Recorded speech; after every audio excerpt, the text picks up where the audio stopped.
noite, William. Boa noite a todos que estão em casa nos assistindo. Hoje é quinta-feira, dia 29 de maio de 2014. Está no ar mais uma edição do Jornal Educacional. Hoje, um dos assuntos que vamos tratar é a importância da gripe. Mas aí nós perguntamos, para que tomar a vacina da gripe? Para que ela serve? Uma célula apresentadora de antígeno, o que ela faz em nosso organismo? Isso e muito mais é o que vamos ver hoje.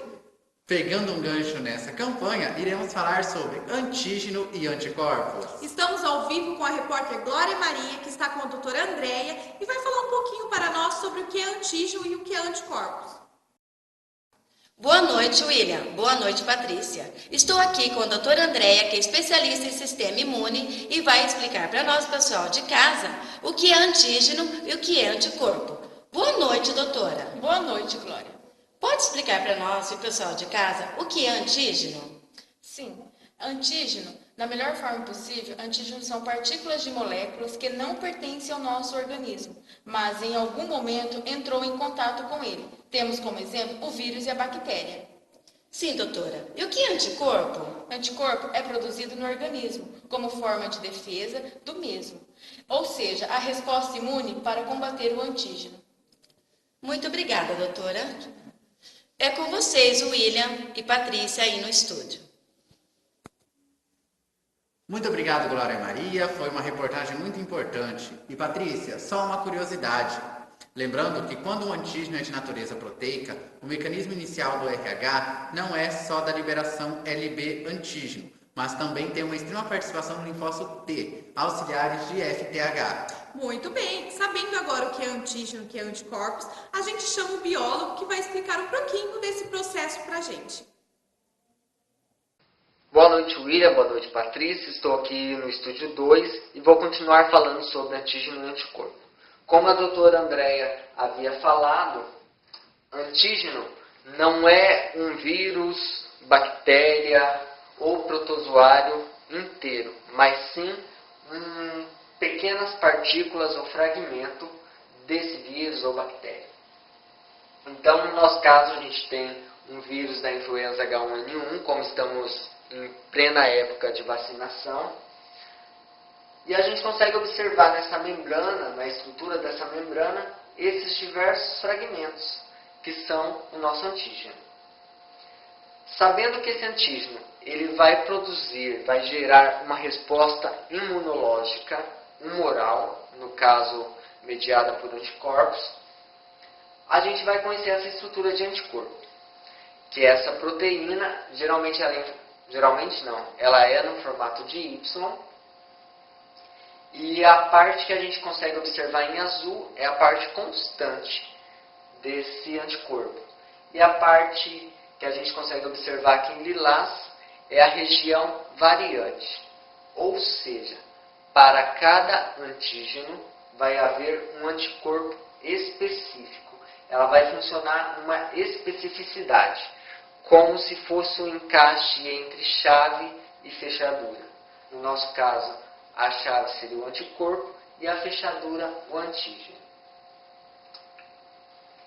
Então, esses anticorpos eles vão se conectar com esses antígenos e assim eles vão eliminar esse vírus ou bactéria. Então, a nossa célula apresentadora de antígeno, chegamos no ponto específico. Então, essas células são os leucócitos, que tem alguns específicos que faz essa apresentação. Então, alguns deles são os neutrófilos, os monócitos e os macrófagos, que são uma variação dos monócitos. Então, essa célula apresentadora de antígeno, ela vai apresentar para os nossos linfócitos o T4, ou também CD4, ou auxiliadores. Então, qualquer tipo desse linfócito é o mesmo linfócito. Então, só muda a forma de estar falando. Sabendo disso, que esse linfócito não sabe reconhecer e que a célula apresentadora de antígeno precisa mostrar para ele, a gente vai dar um exemplo aqui fácil de visualizar. Então, no caso, vamos pegar carona na vacina da gripe.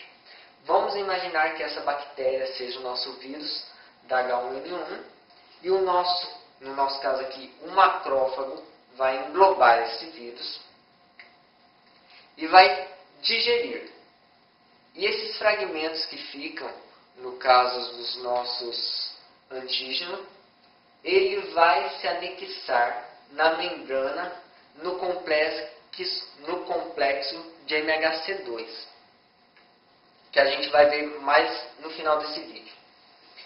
Então, apresentando esses pequenos fragmentos desse antígeno, esse macrófago vai se conectar nesse linfócitos T auxiliador. Então, vamos ver de uma forma detalhada como funciona isso. O macrófago vai ativar os linfócitos T e esses linfócitos T vão se diferenciar em linfócitos B. Porém, esses linfócitos B, eles vão fazer uma proliferação e vão se diferenciar em plasmócitos. E esses plasmócitos é que vão produzir esses anticorpos. Porém, essa resposta ela é mais lenta e produz pouco anticorpo, que a gente chama de resposta primária. Simultaneamente, enquanto esses linfócitos B estão se diferenciando em plasmócitos e esses plasmócitos produzindo essas proteínas, outros linfócitos se diferenciam em linfócitos B de memória, que vai gerar uma resposta mais rápida no segundo contato com esse vírus. Essa resposta a gente chama de resposta secundária. Então, voltando para a campanha da gripe, é aí que funciona o esquema da vacinação. Como a vacinação é o vírus atenuado, enfraquecido, o nosso organismo vai gerar esses linfócitos B, vai fazer todos esse esqueminha do macrófago fagocitar esse vírus e ele vai produzir esse linfócito B de memória. Então, quando a gente entrar em contato com esse vírus, rapidamente nosso organismo já conhece e combate. E se tratando da especificidade, por isso que a gente fala que a pessoa que toma a vacina, ela pode pegar o vírus novamente. Por quê? Existe, como o vírus muta, então esse antígeno desse outro vírus pode ser um novo antígeno. Por isso que os nossos anticorpos não vai reconhecer.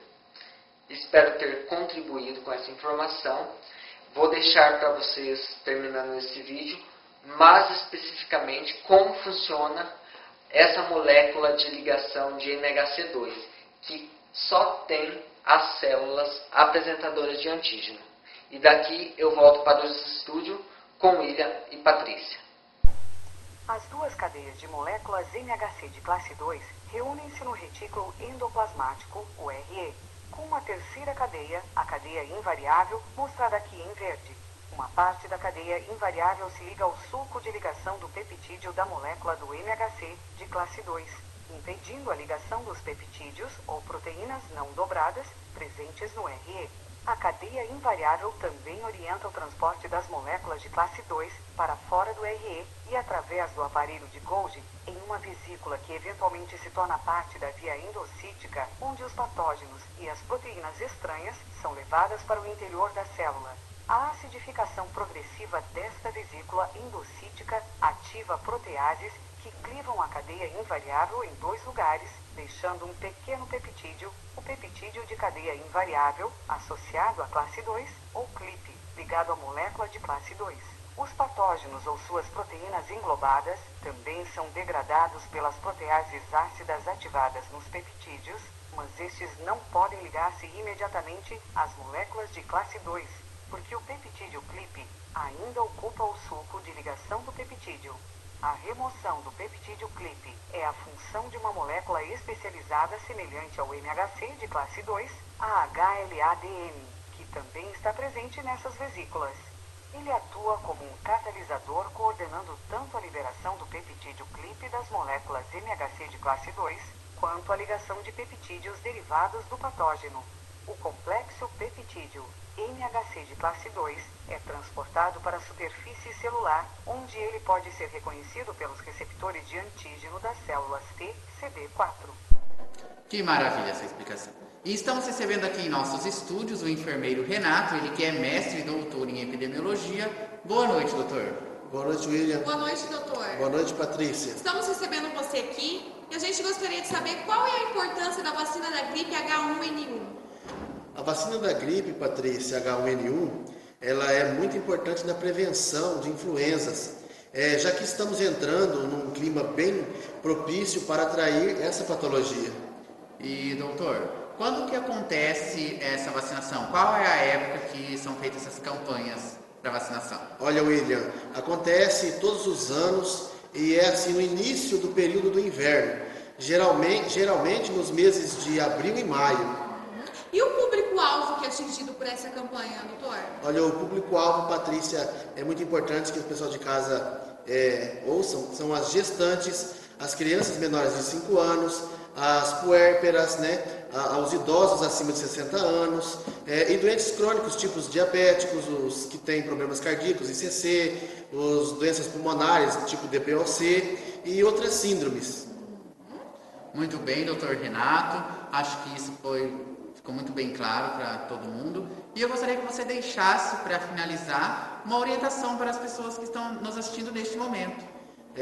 Então, William, gostaria de deixar o pessoal que está em casa aí, para se cuidar nesse inverno, se você tem esse público em casa aí, vai até o centro de saúde fazer a vacinação, na hora de se alimentar, lavar as mãos, se precaver, para a gente ter aí uma saúde adequada para nós. Muito bem, doutora. A gente agradece a sua presença aqui, por ter aceito o nosso convite e ficamos por aqui até uma próxima visita do senhor. Eu que agradeço, Patrícia, e muito obrigado pela oportunidade. Muito obrigado, doutor.